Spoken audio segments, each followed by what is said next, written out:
or mafia people obtaining licenses when they shouldn't have licenses to operate casinos. But it was the by far the biggest casino cheating investigation, involving different control boards and casino commissions. But the FBI, right? It was all over the news, and so I spoke with Robin. I told her everything I knew about it, and how the scam worked, how it was so easy, and then that was it.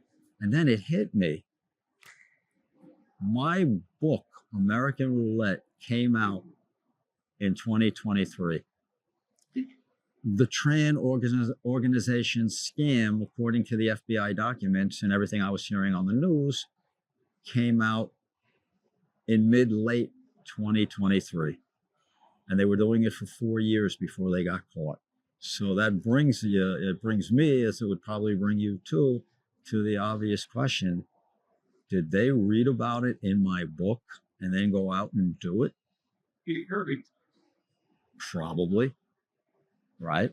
I mean, it's not. It would be a coincidence that they thought about the same scam that I did right after my book came out, and I told everybody in the world what the scam was, right?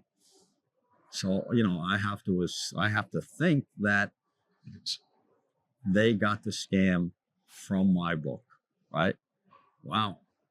And then after that, I got several more calls from other journalists asking about it, because when the Toronto Star article came out like 2 days later, and then other journalists wanted to talk to me, and this was like, wow, I was like in articles all over the country now. But then I get another call from Robin, and this was like 4 days later, and she says, "Yeah, I got to tell you, did you see my article that came out?" And I said, "Yeah, it was a great article. Yeah, you spoke about the scam and everything." I said, "Yeah, but did you see the second article that came out?"